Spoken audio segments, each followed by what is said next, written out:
The man did not believe that this could happen. He really wanted Aina to calm down. The girl did not understand how this was even possible. The man asked if she was disappointed. She did not understand, and therefore asked him from what moment he was a man. But the more important question was why he was a man. The gentleman asked my lady if she thought that Raniel should have survived, and not he. The lady said that's not what she meant. She didn't understand at what point everything went wrong. Whatever she is thinking about now, it is still not enough to fully express her emotions. The honorable writer should listen that in this novel the main character is definitely Z. One day, opening her eyes, the main character discovered that she was in an unfamiliar body and a generally unfamiliar world. Large, luxurious room and Western-style furniture, and the reflection in the mirror has nothing in common with her original face. Being a fan of romantic fantasy, after a while she realized what was what. This is the so-called cliché, where it moves to the pages of a popular novel. One thing doesn't know is whether it's possible to end up in a TV character from a book, the name of which the girl has no idea about for 8 years now. A man told Mrs. Aina that today he added more squid to the soup. Aina was not very happy because there was this squid soup again. It is already across her throat and is no longer getting anywhere. She became Lady Anastas Verum of the ducal house. Nadine told Aina that he had already told her not to make such a face at the dinner table as if she was being forced. This was the firstborn of the Verum house, Nadine Verum. Aina said that's it, because the squid is constantly being poured with some strange sauce. Nadine said that it was absurd that she, being the lady of the Verum house, could not eat squid. Noble of the house, with a special passion for squid. The main character did not remember reading such a novel. The owner of the body in which the main character ended up was a minor character with green hair. The residence where she lives is located in a closed fief, which maintains almost no connections with other regions. Good-natured members of her family have the same greenish hair as hers. The main character suggested that perhaps Lady Aina was the most insignificant character. Over the past 8 years, she has not seen the shadow of any character in the story, not to mention the main character himself. 8 years is a long line, but all patience comes to an end. Aina didn't understand whether people were capable of just living like this. Nadine did not understand where his sister went in the middle of lunch. The main character decided that from today, she is going on strike to the book in which she finds herself. Going out into the garden, Aina finally felt like a living person. She didn't know where to start, finding herself in a romantic fantasy novel. The main character must make her debut in high society, attend a hunting tournament and a ball. But all these are events where there is a high probability of a collision with the main character. As expected, until Aina finds out which novel she is in, she can only vegetate inside the castle. But she didn't want to continue to stay in this crazy residence of the Duke, where such terrible and incomprehensible food often ended up on her plate. The main character begged for someone to rescue her from this hell by searching for the title of this novel. Suddenly, a man appeared from behind and apologized. Turning back, the girl saw a stately man who asked if she was Lady Anastas Verum. Now, looking back, the main character recalls that at the moment of their first meeting with him, she was overcome by a strange feeling that cannot be expressed in any words. It was as if everything in the world had stopped, and only the two of them were left. The lady said that it was she, and asked what business he had with her. The man was a rare, handsome man. He bowed before the lady, and said that he was here on the orders of His Majesty Ravius I, the eternal son of the Espio Empire. Even this man's voice was beautiful. In addition, the eyes are simply wonderful, and the main character would like to spend eternity in their blue. The man asked if she was listening to him. A woman yelled at a man because he said a woman couldn't inherit the title, and she realized that he was saying that despite the fact that she was here, the Duchy of Litheron would be inherited by someone in the sideline. The man said that he was sorry, but these are the laws of the Empire. After the young master passes away, only Lady Raniel will remain a child born in the direct line of the family. The woman asked if I would have had problems if her brother had survived instead of her. The woman grabbed the scissors, and the man did not understand what she was doing. She ordered him not to call her by that name anymore, because Raniel died during the rebel attack in place of her parents, and from now on she will live under the name Diego. Aina didn't understand why such a scene suddenly popped up in her head. Moreover, the names were familiar. The man asked the heroine if she really was a woman from the very beginning. She said that she fooled everyone until the very end with the help of this banal artifact. Another man said that he would not allow him to behave so rudely towards her because he too was responsible for this deception. He said that now it doesn't matter whether she is a man or a woman. Aina realized that she definitely remembered this and had definitely read this novel. Suddenly Nadine ran up. He called his sister very loudly. The man asked if he was Nadine, and he asked who he was and why he arrived without any warning. Sir said that he was here by order of His Majesty. Aina said that this is completely unsuitable. After being in the book for 8 years, the main character finally met the main character. The man asked what exactly the lady thought was absurd. There is one minor problem here, which is that it did not intersect with the main character, and with the main character, who, with the help of a magical artifact, reincarnated as a man.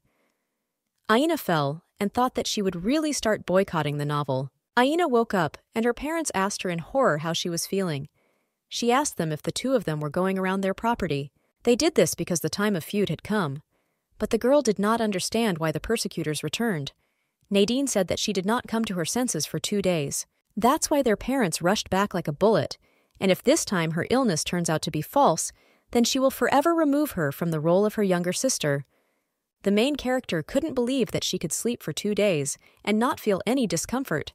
But what's more important is that she also doesn't really have a desire to be his younger sister. Mom told Nadine that she did not understand how he could say such terrible words to his little sister, who was bedridden, because she was constantly worried about her, so he should be more honest in his expressions. But Nadine spoke, which she wasn't particularly worried about. The main character saw a man standing behind her brother and could not understand who it was. Here it is, the aura of an unrivaled protagonist. Aina decided that what happened earlier was a dream. Looking at the main character's face, she immediately returned to reality. Now she was 100% sure that Raniel was in front of her. However, now she is Diego. Now Aina can only admit that she found herself in a novel with gender intrigue, whose popularity among readers died down a long time ago. Fashion comes and goes, such is the cycle of nature. This is a story about how the main character, after the death of her twin brother, dresses up as a man. To be honest, the main character thought this was somewhat absurd.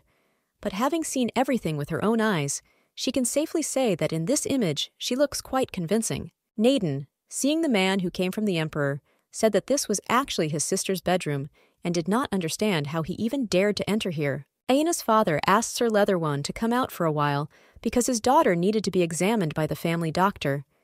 Sir said that the lady immediately fainted when she saw him. The father pulled the man out of the room, and he asked if his father had told him that he should be near her, at least out of a simple sense of politeness. My father simply said that he talks a lot. It's just that after 8 years, she finally got to see the main character, so she wanted to admire it longer. And the events described in the novel have not yet occurred. The narrative in the original work begins from the moment Raniel reached the capital, and she didn't understand why the main character paid a visit to her. Now, having reached adulthood, Raniel can officially receive the ducal title. The man also heard that he successfully suppressed the rebel army, and at the same time, he asked if everything was fine with Zira, His Majesty. The man said everything was fine. The man noticed that Aina had also reached adulthood, so he planned to send her to the debutante ball. But he could not even imagine that he, who had the ducal title, would be sent here as her escort. Diego said that he arrived here as an imperial knight, who is responsible for the safety of Lady Aina, and he was ordered not only to accompany her during the trip, but also to act as a bodyguard, until her debut. Father read the invitation to the debutante banquet at the imperial palace. He tried so hard to protect Aina from traveling outside the duchy, but this is inevitable. Although the little girl still doesn't know anything about her abilities, Aina's eyes contain a special power of foresight. 8 years ago, through the eyes of Aina, he saw a future in which the imperial palace was engulfed in flames. He shouldn't send her to the capital at such a dangerous time. In addition, it is the same Duke Lithran who is appointed as Aina's escort, an imperial knight, and he is precisely the one who has always been at the center of the future events that she foresaw. The father would like to accompany his daughter all the way to the capital. He, seeing the future, found himself forever locked inside the feud. Nadine, still free from the Verum direct line rules. And the man is just asking just in case. But the fact that the Emperor sent Diego means that there is no way she can refuse this trip. Diego said that this was a personal order from His Majesty. The father said that he was obeying the order of the Emperor and would notify Aina about this. Everything will be all right, because Aina is the light of the family. and the father must trust her. After all, until now this child has never made a wrong choice. The father said that their deadlines were running out, and therefore they must immediately resume the suddenly interrupted tour of the feud. He apologized for not being able to accompany his daughter to her debut. Aina said that everything was fine, because she was no longer a child, and she would just leave on her own, and there was no need for a farewell. The father confirmed this, and said that Sir Lithron would accompany Anna to the imperial palace, but she should not cause him unnecessary trouble. Naden was told that this would not work, and he too should go with Aina to the capital.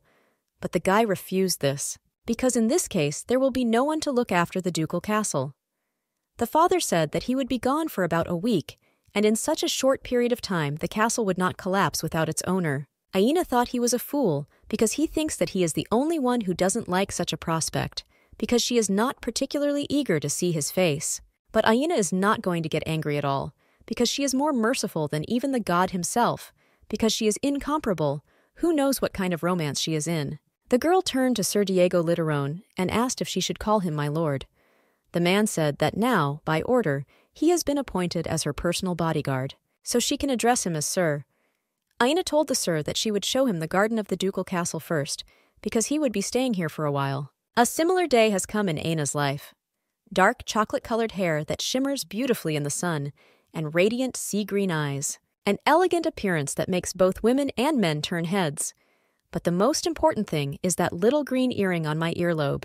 Aina knows very well what secret she is keeping. In front of the audience is a magical device with the help of which little sister Raniel was reincarnated as Diego. This is a valuable artifact of the Litheroun family. His strength is amazing, although a similar thought had already occurred to her when they first met, but now she was once again convinced that nothing was noticeable when disguised. Even though the physique and face were changed with the help of an artifact, Aina did not believe that she was originally so tall. Diego said that she was only allowed to call him by his first name while he was acting as her escort. The voice was absolutely male. The voice was moderately deep and low. Before and after using the artifact, it should look completely different, which makes the main character remain confused. Aina was wondering if the main character had already fallen in love with the female form of Raniel. However, when confronted with her when she pretends to be a man, he begins to doubt his sexual orientation. Diego asked Lady Aina if she was listening to him, and if she was still feeling unwell, he would escort her to the mansion and ask the servants to make sure she rested. But Aina said that it was unnecessary, because she was completely fine, and asked again what he had said earlier. Sir didn't know what she was thinking when she glared at him. And the fact that she called him by name without asking his permission was also extremely unpleasant for Diego.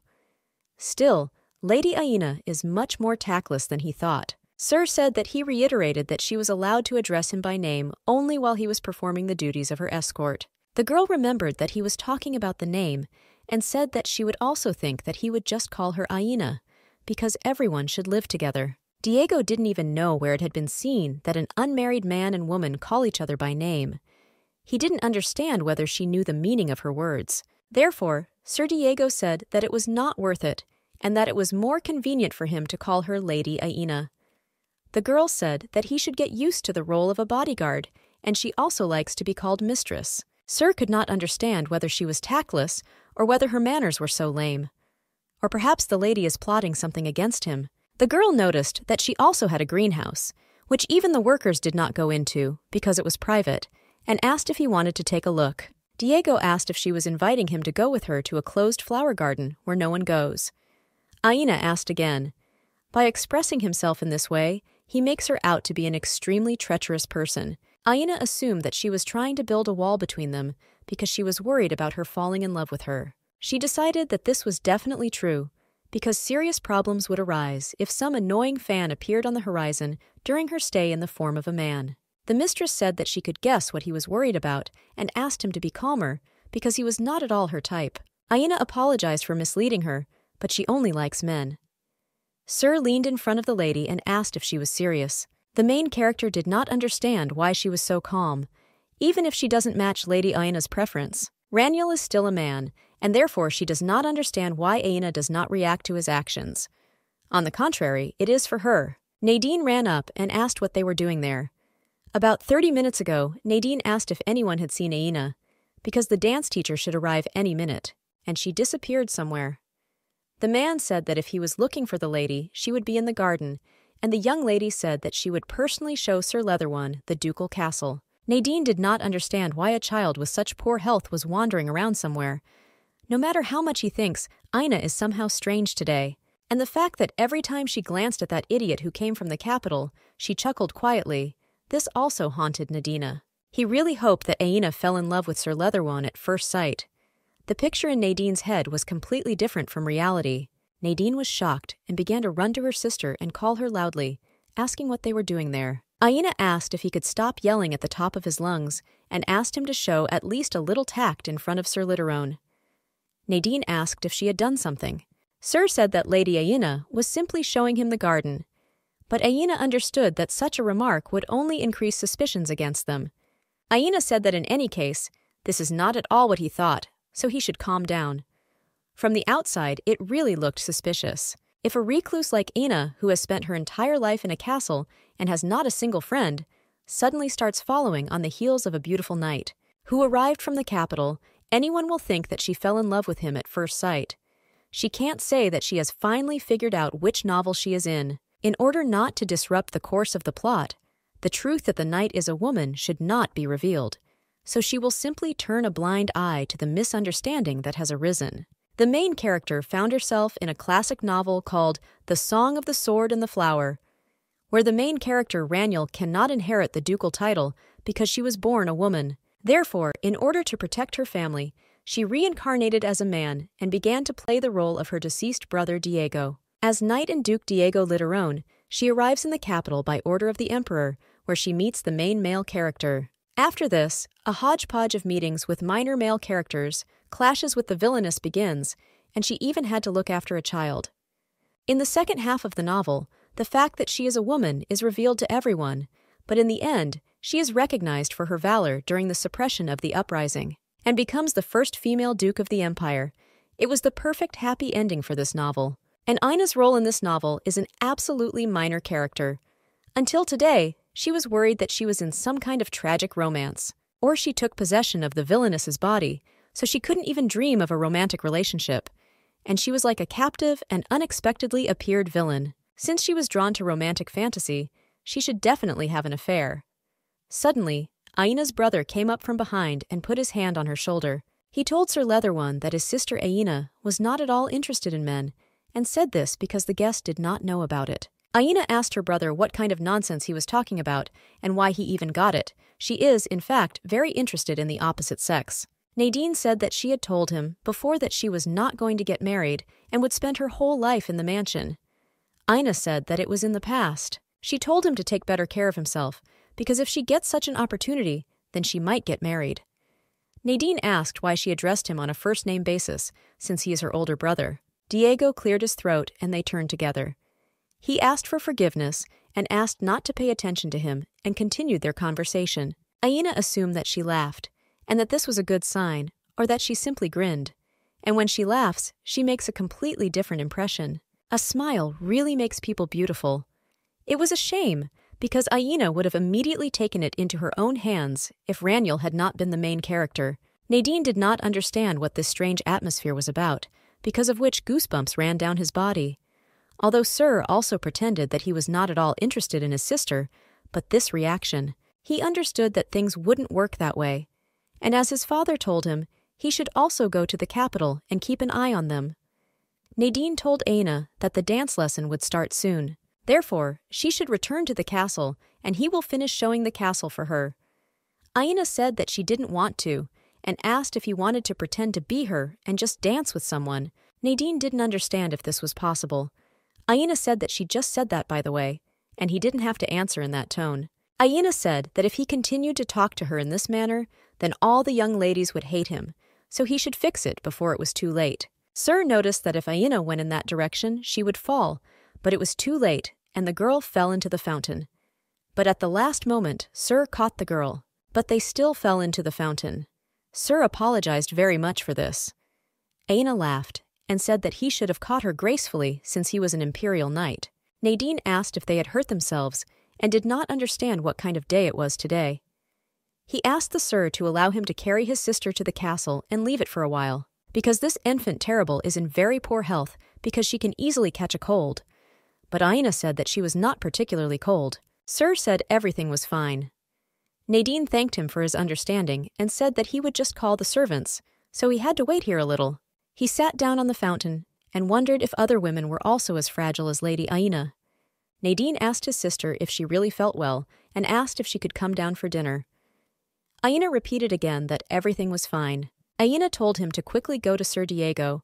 No matter what Nadine says, it all comes down to the same thing. Nadine told the maid to keep a close eye on her because Aina might develop a fever after some time. Due to the fact that Aina was a sickly child in the story, everyone had a lot of worries. Not featured in the novel, the Duke's daughter is unknown to anyone, who was confined to a hospital bed for 11 years. She was not even mentioned in the original work. Probably, the real Anna was destined to die at the age of 11.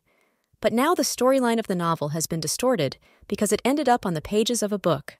And maybe that's why Duke Litheron arrived at their residence to escort Lady Aina to the imperial capital. The main character noticed that this was not a very good deviation from the plot. Chances are high that the more variables there are, the more difficulties the intruder will face. Distortion of the original storyline. In addition, the same villain is in the capital. It was Dahlia Effenberg, a young lady from the Marquis family who fell in love with Raniel while dressed as a man. She begins to follow her everywhere, and having learned that Raniel is a woman, becomes a villain. There are many novels where the role of the villain is often shifted to someone else. Therefore, it would probably be better not to interfere. But what if Lady Dahlia is the one who called the main character into this world? If she really summoned a person from another world? In order to change the fate of the unfortunate villainess that befell her, the main character had to meet her or do something.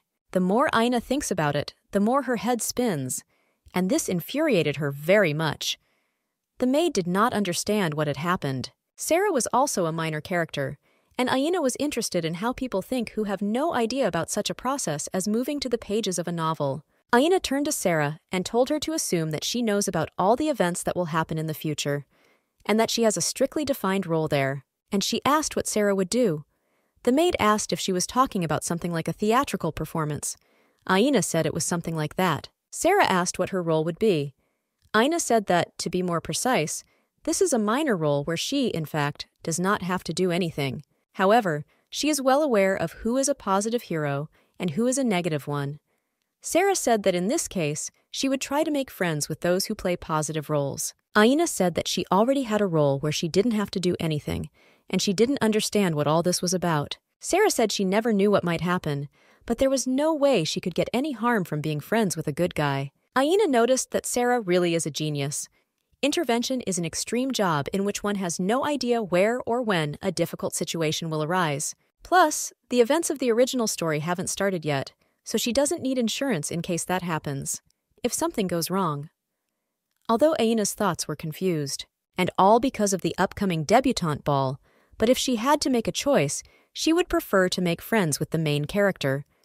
If in the future, when she is in the capital, she has problems with the villain, then she would rather be on her side. Since this is the main character, a love flag will not be thrown out of the blue. Aina decided that she should still make friends with Sir Diego. Nadine once again apologized to Sir for the recent incident. The weather is still cool, so such water incidents are inappropriate. Diego said everything was fine. Nadine noticed that Aina is not some kind of developmentally delayed child. She has simply been sick since childhood. Staying in the castle for a long time, she did not let go of the books, so she became very capable. Although she sometimes behaves extremely strangely, she actually has a very bright personality.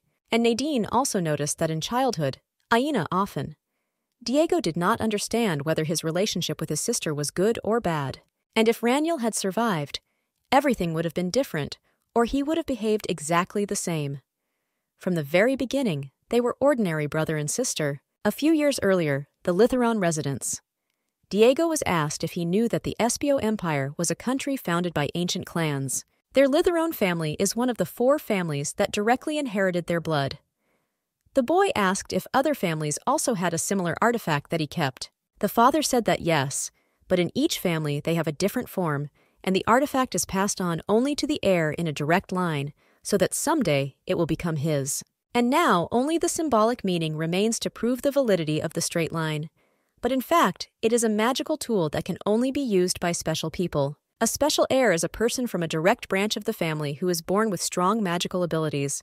Such people are called awakened ones, like Raniel. When Raniel was very young, she went to the clan's land, to the sanctuary. This was done to prevent the surge phenomenon that often occurs among young awakened ones. Concerned that Raniel's powers would be abused, her parents hid the fact that she was an awakened one in order to protect their daughter. Diego asked where his father and mother had gone. The servant told the master that he had only heard that Mrs. Raniel was in critical condition. The boy realized that this meant that they were heading to the sanctuarium, and he said that he would have a snack in his room, and the servants could share the remaining food among themselves. The gentleman told the man that today was Raniel's birthday, and he didn't understand how he could celebrate this holiday when his twin sister was so seriously ill. Diego was training with a sword and accidentally broke it, even though they are twins, born at the same time on the same day. But Diego does not have this ability, and he did not understand why this was so. He was in a lot of pain because of this. He just knew that no one had any hopes for him. And his parents are more concerned about the awakened Raniel. He should have received both power and a place as the family's successor. He didn't understand why they were born twins and were forced to share everything. The relationship between Diego and Raniel was as if someone had predetermined their roles. Diego cried because he was Raniel's extra replacement.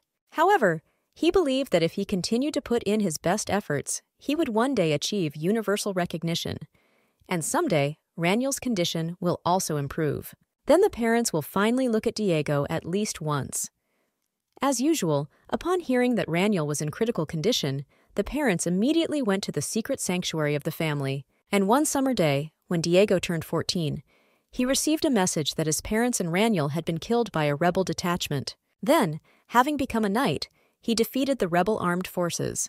And upon reaching adulthood, he was officially awarded the ducal title. But one question still haunted him.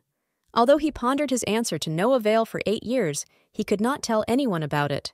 Diego thought about what if it had been Raniel who had survived instead of him.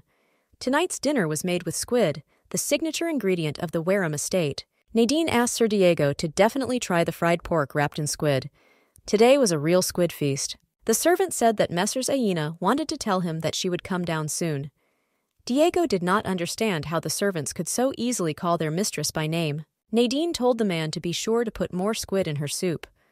The servant gave the appropriate order to the kitchen, but the mistress refuses to eat them. Nadine said that it's all because Aina still doesn't know how to eat properly. The territory of Wareham was recently incorporated into the empire, so there may be some cultural differences. The forced atmosphere between master and servant is something unheard of. It seems that no one here cares much about hierarchical relationships and formalities. Aina, I apologize to my brother for being late. Sir thought about what is possible in the Wareham residence and there is nothing unusual. And everyone reacts this way only because Lady Aina is here. The girl noticed that Sir Diego was also here and apologized for being late. Sir said it's not worth it. And she noticed that he should have waited for the lady, but he started the meal first. Aina said that no matter what, he was a guest, but she kept him waiting. Nadine noticed that if she understood everything herself, she could go down earlier. But Aina was very angry because he only bothered to call her when the table was already set.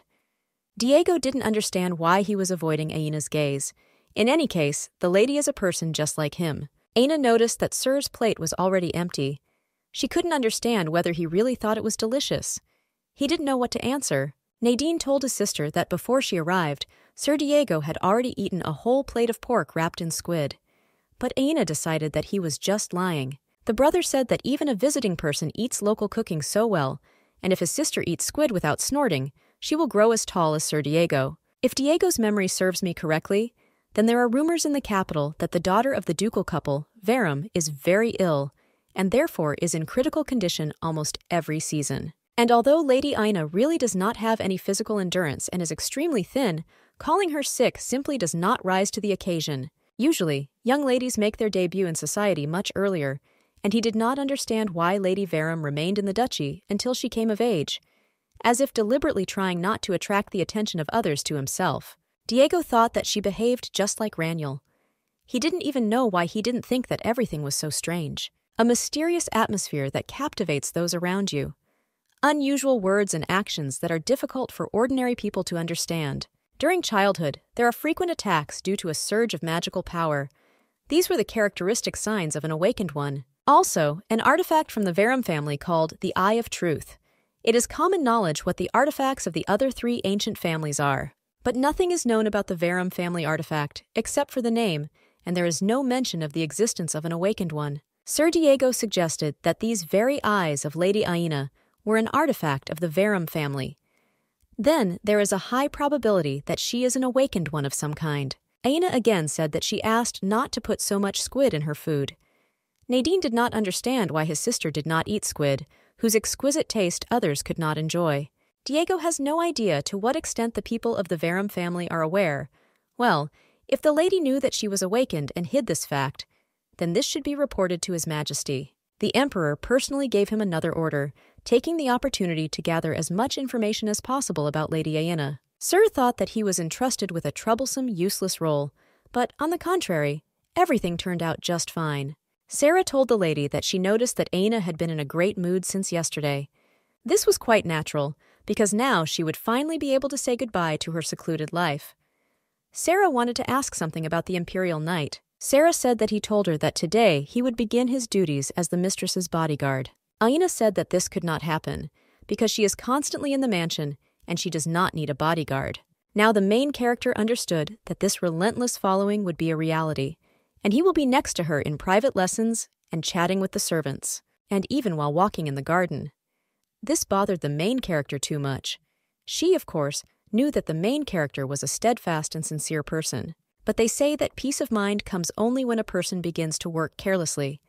Aina was under strict surveillance. Aina, who has extensive life experience, must enlighten the main character. She turned to Diego and asked him to listen to her. The lady asked if Diego had a tea party or meetings with other young ladies on his schedule. He said that Aina has so many things for me to do, and she doesn't look particularly sick, and even if there is some special reason why she does not leave the estate. Aina was very angry because she understood that he decided to bombard her with facts. Aina just wanted to sue the main character. The lady turned to Diego and asked if he now thinks of her as a person who does not have a single friend. And then the main character thought that she had a chance to make friends with Sir Diego. Aina said that if this is really the case, then he is absolutely right. Aina noticed that due to frequent illnesses in childhood, she lost a lot of time, so she was not able to make friends. Therefore, until today, she had never attended a tea party. And so the lady decided to ask if he would like to become her friend in this situation. Sir Diego did not understand what kind of friend he was talking about. Diego, greatly embarrassed and covering his face, did not know whether there was any need to disguise himself as an imperial knight. About a week ago, the imperial palace. The emperor asked Sir if he said that he would go to the Duchy of Verum under his real name. He did not understand why Sir Diego could not simply personally inform the entire noble opposition about his trip to Verum. The Duke did not know what to answer to this. The ruler noticed that they also want to win over Verum, who still remains politically neutral, and he does not think that their side should so openly declare their plans. Diego said that if there was such a reason, then they should send another knight in his place. The emperor ordered him to shut up, because Diego must know the easiest way to form a political union between families. It was an engagement and marriage. Emperor Ravius Zeravil Espio. The emperor reported that he had understood him correctly, and the debutante ball is just an excuse to summon Lady Verum to the capital, who had not previously gone beyond the boundaries of the ducal residence. The emperor plans to bring her to the capital and make her the wife of the crown prince.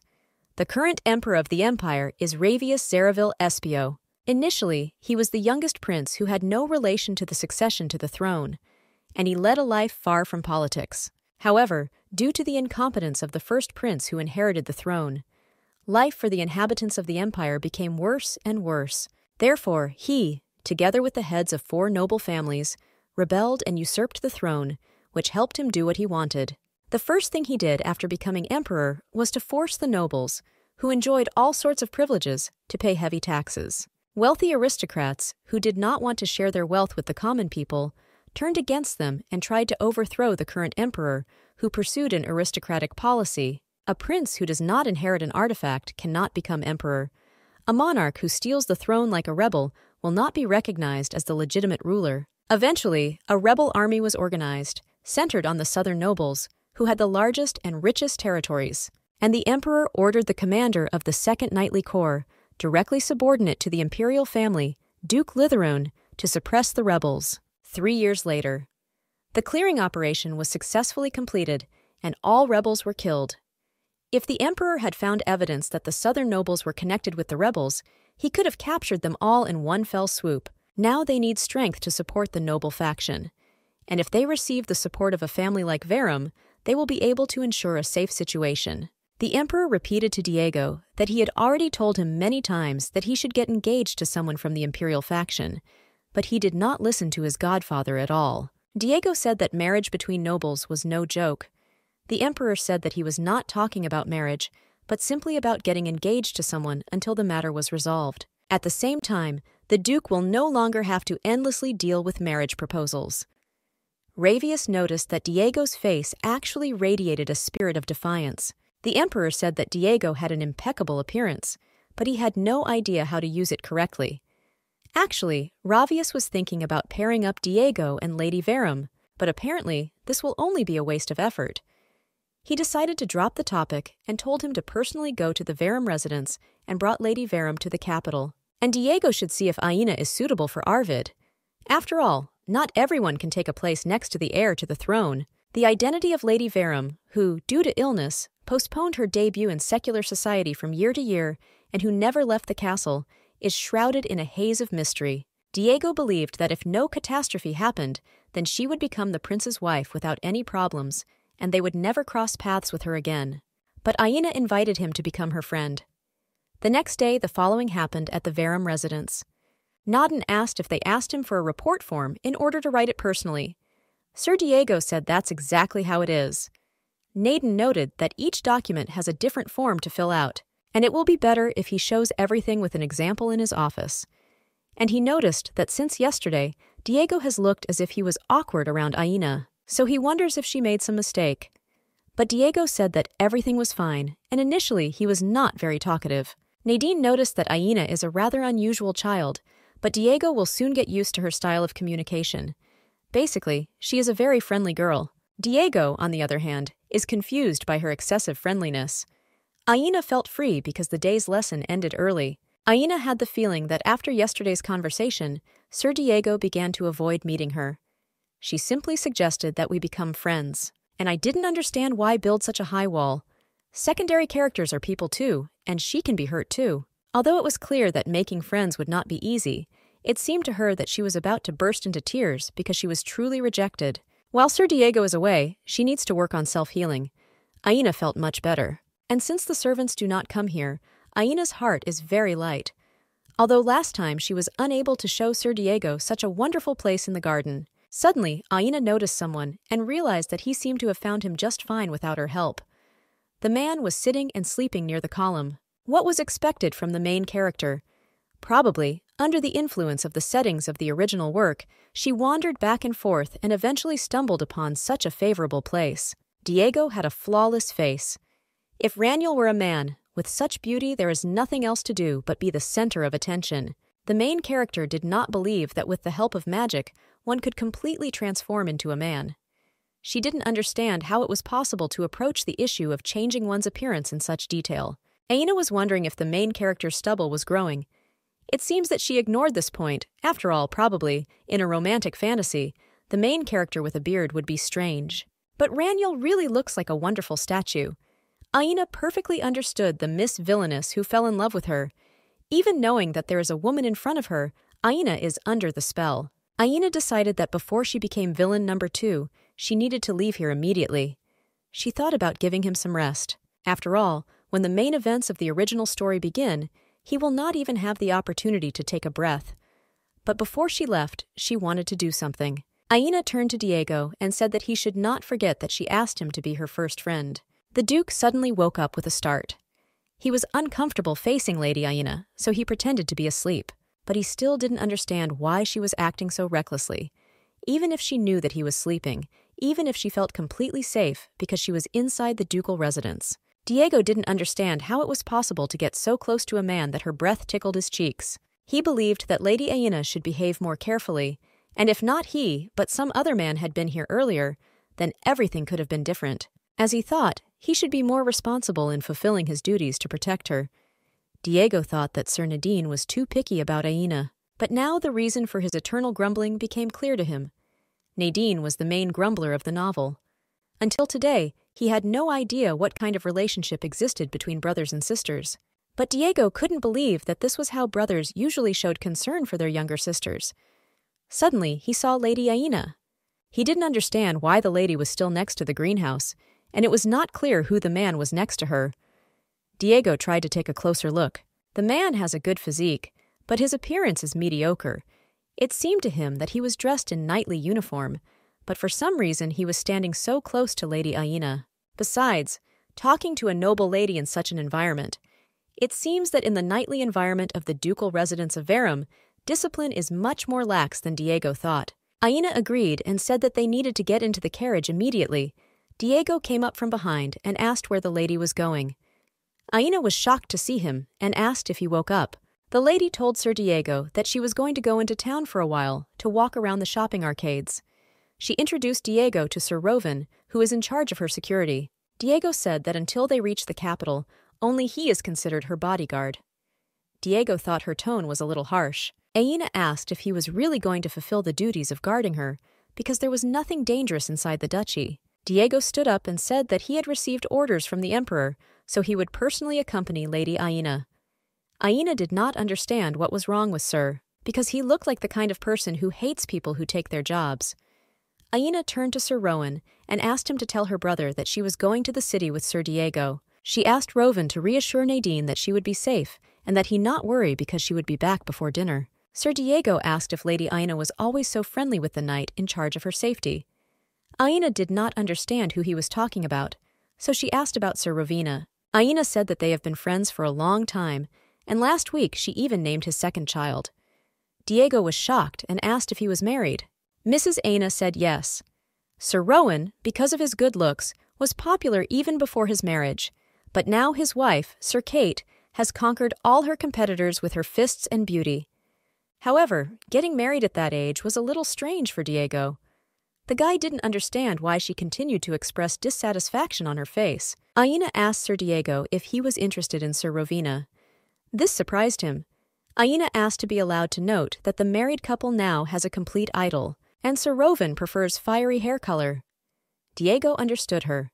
He realized that apparently she was inventing something for herself again. The lady said that she was sure that it would be better for Sir Diego to choose not Sir Rovan as his companion, but someone like the dark-haired duke from the south. She really wanted him to hear her. Diego believed that compared to the capital, the Duchy of Verum was a backward province. Aina noticed that this market is truly amazing, and noted that Verum is famous not only for squid. The man admitted that this was the first time he had seen such well-maintained streets. Therefore, I asked if they had a division into roads for transporting goods and separate pedestrian paths. Aina confirmed this and noted that since squid is a delicacy of the duchy, fast delivery is important to maintain freshness. By sharing the road, they simultaneously reduced the number of accidents. The construction of the tunnel leading to the capital is now at the completion stage, and by the time they leave, they will be able to comfortably get there along the new road. For Diego, this was surprising, and perhaps in some ways this place is more developed than the capital. Aina told Sir Diego that here he should call her Ravi. This surprised Diego, and he asked again. Aina said that she would be in a difficult situation if it became known that the lady had sneaked out into the city. Her name is Ravi. Nickname is Ravini. Sir thought that if she did not want to reveal her identity, then it would be easier for her to use a veil or change her appearance in any way. According to the script, Aina is the hidden daughter of the head of the guild Dido, the richest man in the empire. She is in poor health, so she decided to get treatment in the duchy. Diego is already a little used to it, and Sir Diego is a knight who is Ravi's best friend. And now for a friend who returned to Verum after completing a long apprenticeship in the knightly ranks. Ravi conducts his excursion. By Market Square. Diego said that he would be an ordinary bodyguard knight. Aina didn't like this. The lady said that since he did not like to play the role of a friend, then in this case, in front of the residents of the feud, he should use a form of address and called her Miss Ravi. Diego understood that one glance at the lady's hair, or rather its color, was enough to understand that the person was standing in front of a lady from the House of Verum, and he did not believe that there would be those who could be deceived with the help of a performance. The woman said that the strawberry banana juice she talked about last time turned out to be delicious. Diego understood what it meant that there were such people after all. The woman said she added squid syrup to the recipe, and the reaction from buyers was simply explosive. The woman beckoned them to sit down quickly, and usually she doesn't have a single free place, but now there's just one left for Ravi and her companion. But Aina said that they were a little busy. Diego said it was rude to refuse kindness. Aina was shocked. Recently she had some suspicions, but is it really true that the main character initially had a love for squid? Aina didn't understand why in this novel people couldn't live without adding squid to their food. The woman asked to try it, because she deliberately added more squid syrup. Aina was shocked because Diego, without hesitation, drank all this disgusting liquid in one gulp. Diego said with a smile that it was very tasty. The main character decided that this novel was definitely cursed, because a squid curse was sent to it. The Sir asked the woman if she was planning to open a point of sale in the capital, because he thought that this drink would sell with a bang. The woman said that over the distance that needs to be covered to the capital, the squid will lose all its freshness, and then the drink will no longer be so tasty. And bananas have gone up in price. Aina noted that she knows that this year there was a very good banana harvest in the south, but the woman says that the price for them has increased compared to last year. The woman said that there was no benefit from the fact that there was a good harvest in the south, and no matter how cheap they are, the tax is the same as last year. The ratio of profit to cost does not converge. Aina said it was strange because the excise tax on bananas was supposed to be reduced since last month. The saleswoman said that she did not know such subtleties. Aina was very angry because the suppliers are trying to pocket the money of ordinary people. Aina said that she understood her. The man turned to Ravi and asked if she would come see him, because he also had something new. Aina turned to Sir Diego and said that she would return quickly, so he would stay here for now. And she told him to drink her juice while he waited. The woman told Diego that when Mrs. Ravi passes, everyone vying with each other invites her to come in. Diego apologized for his question, but he was wondering why that woman was talking about the tax earlier. Even if she is associated with the trade guild, it is unlikely to help solve the problem. The woman asked if he thought that there was at least one person in the area who did not know members of the ducal family. Everyone knows very well that Mrs. Ravi is actually the daughter of Duke Verum. Diego only now realized that everyone knew about it. And I didn't understand why then. The woman said that in order to file a complaint, you need to write something complicated, but ordinary people don't understand anything about it. However, if you tell Ravi about the problems that have arisen, she immediately finds a way out of any difficult situation. Everyone here dotes on Lady Verum. Diego considered her an immature child, but it seems that the inhabitants of the feud have unlimited trust in her, and this is quite unexpected. The man suggested that perhaps she really was ideal for the role of the crown prince's wife. Suddenly, the woman turned to the knight. She asked if he had arrived to propose marriage to their Lady Verum. Diego said that it was nothing like that. The saleswoman was shocked and did not believe that she had been misled by the way Sir Diego looked at Lady Verum. Diego tried to say something. Remembering the emperor's words, he said that he was here because he was a knight who must escort Lady Verum to the capital. Aina examined the bird. She asked if it was hand-carved. It was really cute. The woman said that if Ravi wanted it, she would give her this figurine too. The lady became thoughtful and didn't know what to do, because all the figurines are so cute that her eyes widen. Diego asked if Aina had already chosen enough toys. Sir noticed that they didn't even fit in her hands, so he wondered where she was going to put them. Sir noticed that her room was already filled to the brim with such trinkets. Aina didn't understand how this was so, because they are all tiny, so you can allocate a place for them. Aina suddenly stopped and asked Sir Diego if he was in her room. The man said yes and asked if she remembered the day when she fainted. Diego admitted that at first he thought it was an altar and not a rack for figurines. Aina was shocked that he said that he saw all her treasures. There are no guests in the mansion, so Aina, without a second thought, placed all kinds of trinkets in her room. She said she would buy less today, although the main character felt this even in front of the trading post.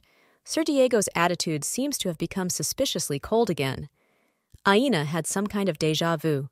The girl was sure that before they drank the strawberry banana juice, everything was fine, but now something happened in her absence. Aina assumed that perhaps she had an extremely sensitive nature because she was the main character. But, if possible, I would like to quickly establish friendly relations with the protagonist of the novel. But nothing can be done about it, and you will have to use a cheating technique. Aina turned to Sir Diego. She asked if they could check out one more place before returning to the residence. Essentially, a person always opens his heart when he is around something he likes. Diego asked if the man said that these swords and spears were made in the Duchy of Verum. The man said that this is exactly the case. If he takes hold of the handle at least once, he will immediately feel the difference. Diego noticed that although the price is low, it is indeed a very high-quality product. The man noticed that, as expected, Sir had a diamond in his eye. Aina sat aside. Although she is happy to see Sir Diego happy, but she cannot insert a word into their conversation. The seller asked to wait a little, because he would show his family's heirlooms especially for him. Aina happily approached the knight and asked if he liked this place. Diego noted that the assortment here will give odds to any decent gun shop in the capital, and he apologized because he thought that such conversations were a little boring for girls. Aina noticed that this was a chance to make friends with the main character. The lady denied this and said that she also just wanted to buy some kind of weapon. If he didn't mind, then she would like to hear his recommendations. Aina is well aware that the main character talks a lot about weapons. Diego thought about it and said that it was a weapon that Aina could use. He thought that she, on the contrary, did not have any physical endurance, so he should look for some kind of light dagger for her. Aina said that she could guess. He thought that she, on the contrary, did not have any physical endurance, so he should look for some kind of light dagger for her. Aina said that she could guess, but the lady did not understand why the main character reacted so skeptically to her words. Deka asked if Aina would like to start by taking a rapier and getting into a fighting pose. Aina stood up and asked if it was okay. Diego apologized for his tactlessness. He took her hand to him and began to say that she should keep her index finger on top. He asked Aina to relax her shoulders and back. Diego asked to hold her hand. The girl was completely shocked and did not want her to whisper in her ear like that. Diego told the mistress to spread her legs a little, but not so wide. Although Aina knows that in front of her is a woman, when she stands close to her, she has the feeling that it is a man. After this, she should extend her hand and fix her gaze on the target, and not on the tip of the sword. Although Diego helped her get into the right position, to his surprise, Aina has amazing reflexes. Aina noticed that she felt greater lightness in her shoulders. If you think about it like that, then they are standing very close to each other, and that's why Diego was embarrassed. Aina said that it was very strange that she raised the rapier up with such ease. Diego noticed that she had spent all her strength. Although he supported her, unlike trained knights, she had absolutely no physical training. Diego asked the lady to look for herself. He gently took the mistress's hand and immediately let her go because he was embarrassed. Aina was not very happy because she thought that she could handle something like a rapier. She wanted to ask something else, but she noticed that Sir Diego was leaving somewhere. The girl decided that he most likely needed to urgently go to the restroom. Diego simply did not understand how the human body could be so thin and weak. Sir had the feeling that one light pressure was enough to break her body. Diego was not himself. The man told himself that he was Diego Literone, so he had to come to his senses. Lady Verum is a candidate to become the Crown Prince's wife, and Diego is obliged to observe her calmly and report to His Majesty. Aina told Sir Diego that he returned just in time, and she asked him to quickly go inside, because the owner of the shop said that he was going to show him a special sword. Diego was completely attentive. The owner said that he was representing a sword that was not for sale, and that was considered a kind of relic of his family. Initially, the man did not even mention him to visitors, but for Sir Diego, a respected knight, he decided to make an exception. Diego was in complete shock when he saw him. Diego thought it was a Damascus sword. The seller knew that the gentleman would immediately recognize this sword. The man said that his grandfather's grandfather personally participated in the smelting process and was able to take away the remaining materials after the work was completed. The owner invited us to look at these bright swirls. Although this is just a prototype of the sword, it is forged from Damascus steel. Diego didn't even have words, because it was the first time he had seen such a skillfully forged sword. Aina asked if he was really so amazing. The man turned to the lady and said that this was truly a very valuable sword. Diego noted that officially there are only 10 such swords in the empire. The raw materials and manufacturing methods have also been lost, making it almost impossible to find similar swords. The girl was very surprised at how valuable this item was. But she thought that if she went to that place, she would find a collection of more excellent swords than this one. Sir asked the owner if he could hold him in his hands for a while. Aina smiled and thought about something. In the carriage, the girl asked Sir for a Damascus sword of the highest rank. Diego stood up and asked in surprise if she had such magnificent things in the castle. Aina said that, to be honest, he is not in the castle, but if he wants, she can show him. However, in return, she will have 2 conditions. Diego asked what she was talking about. The lady said that, firstly, he must keep it a secret that she would show him the sword, because where it is stored, anyone can enter. And the second condition was that Sir Diego must promise that he will be friends with Lady Aina. Diego thought, looking at the finger. Aina thought that he didn't want to. Therefore, she assured him that there was nothing complicated about it, and perhaps he will never have such a chance again. Diego didn't understand why she was so obsessed with being friends with him. The girl was so obsessed with this because the storyline could get distorted, so she needed the main character's insurance. Aina said that it was all because she wanted to get to know him better. This surprised Diego.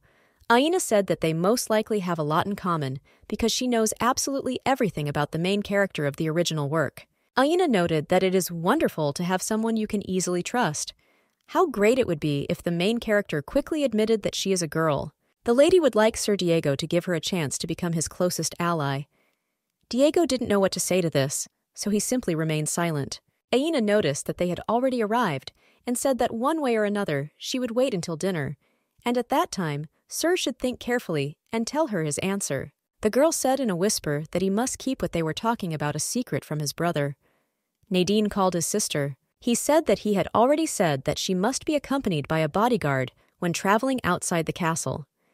Aina did not understand what this senseless commotion was all about because she was traveling with Sir Diego. However, he did not understand how it was possible for just the 2 of them to leave, because Sir Diego had recently arrived in their region. Although Aina understands the reasons for his concern. However, Aina cannot tell that Sir Diego is actually a woman. She said it's okay, because Sir Diego is a knight you can really trust. Diego said that he could not carry out the imperial order carelessly. This is his direct responsibility. But Nadine said that this was not the problem. Aina wished her brother had told her better when he sent the official notice about the reduction in the excise tax on bananas. Nadine didn't understand why she was asking this, but he answered that somewhere in the middle of last month. And I didn't understand why she suddenly asked about it. Aina said that it seems that there is a place where they demand the same excise tax as before and pocket the difference. They also say that the number of banana purchases has dropped sharply. Nadine said that no matter how much you check, something like this still happens. Someone had to find Robert and was told to report to his office immediately. The brother told Sir Diego that he too should go to the room and rest. And he thinks that Diego was very tired while he and Aina were wandering around the city. Aina was very angry because she was actually checking. Nadine was surprised by the number of her sister's purchases because she usually buys a lot of trinkets every time. The girl said that she thought that because of someone she could not buy everything she wanted. Due to the lack of friends, she has nothing to do outside the castle. Therefore, buying some minor things on such rare trips to the city is the only thing she can pamper herself with. Nadine said that it turns out that Sir Diego stopped her, which is why she made so few purchases. It was great, because Aina has already bought so many trinkets that she has nowhere to put them. The lady said that she didn't know anything, and that's why the brother should go to his office. Nadine asked not to push. Sir Diego said that he would escort her to her room, but Aina said that it was not worth it because her room was very close. Aina said, "What is more important is that he think carefully about the proposal. If he doesn't give her his answer before dinner, she will pretend that the conversation never happened. If Sir Diego goes to that place, he will be extremely surprised." Aina realized that everything was fine because she threw her bait, so there would be no problems. Now, all that remains is to wait for the brother to return to his place after dinner, and then secretly meet with Sir Diego and get an answer. Nadine informed Sir Diego that he himself would escort his sister to the room, so he could be free. Diego understood. The servant said that he would take him to a separate annex. Aina didn't know what she would do if the main character left like that. Aina couldn't believe that Diego wanted to say that she would rather not look at swords than be friends with her. Nadine decided to talk about the tax. He thinks that he will have to do the inspection himself, so he won't be in the castle all day tomorrow. He warned her just in case and just wanted her to mean it. Aina was happy because this would be the perfect time for a secret sortie. Nadine told Aina to go to bed quickly and noted that it was very cold at night, so she should not go out. But everything didn't go according to plan. But Aina decided that she would get to Sir Diego at any cost. Meanwhile, in the hotel annex of the Verum residence, Aina came there. The girl didn't understand why it was so dark there, but she was sure that there was a magic stone here somewhere that was responsible for supplying light. And then someone grabbed the lady's hand. It was Sir Diego, who asked her what she was doing here. Aina was surprised that Sir was not in his room. She didn't understand why he didn't turn on the light, because it was completely dark. Diego said that he felt uncomfortable having someone near his bedroom at night, so after dinner, he sent all the servants away. Aina decided that he was afraid that someone would discover her trick with reincarnation. And by the way, she was apparently angry that Aina sneaked here secretly. Sir Diego said that he thought he had forgotten the promise he had made to her that afternoon. Diego asked if she herself said that the conversation should be kept secret from Nadine. Later, Diego planned to pay her a visit himself. Aina didn't even have anything to answer. She asked if this meant that tomorrow they would go to look at Damascus swords. Aina said that she would consider that she had received an affirmative answer, and now she would go. But Sir Diego quickly placed his hand next to Aina on the wall. He asked if this was important in the current situation. He asked if she had come to him without an accompanying servant, only to get an answer to her question. Diego keeps thinking about it from last time. He doesn't understand why Lady Verum always behaves so carelessly with men. He believed that usually a lady should come accompanied by a servant who leaves his mistress during the conversation. And I didn't understand why Sir Nadine, who cares about Aina so much, takes such bad care of this. Naivety must also have a certain limit. Or maybe Lady Verum doesn't see him as a man at all. This was very close to the correct answer. Diego said that even knowing what he could do to her, she still, without a drop of fear, alone, came to his temporary chambers. Sir noticed that it seemed to him that she completely lacked any sense of self-preservation. Diego decided that these words would be enough to make her more vigilant. As a bodyguard, Diego had absolutely no intention of intimidating her, but she might be in danger if she continued to act so carefree in front of other men. Aina asked what Sir Diego was doing. He asked again. Aina said that it was her fault that he grabbed her wrist, but it was not clear what he was going to do while holding her. Diego said he didn't mean to threaten her or anything like that. Aina grabbed Sir sharply and asked where he was going to leave her. Aina noticed that now he can understand that it is not pleasant when someone grabs his wrist at their own discretion. Diego asked the lady to let go of his hand. The lady said she knew they weren't going to lay a finger on her. Diego began to feel a strange itch in his wrist area. He said that he understood and asked to let go of his hand. The lady asked if he would use such intimidation in the future. He said he wouldn't, and he asked for forgiveness for his rudeness. Aina said that in the future she would carefully monitor how he behaved. Diego agreed with this, feeling very embarrassed. The girl did not understand why the main character was trying to intimidate her in this way, despite the fact that she was also a woman. Moments ago, she really looked very much like a man, and she was even a little scared. Aina's tongue was itching to scold her even more, but she doesn't have a single female friend, so she decided to hold back this time.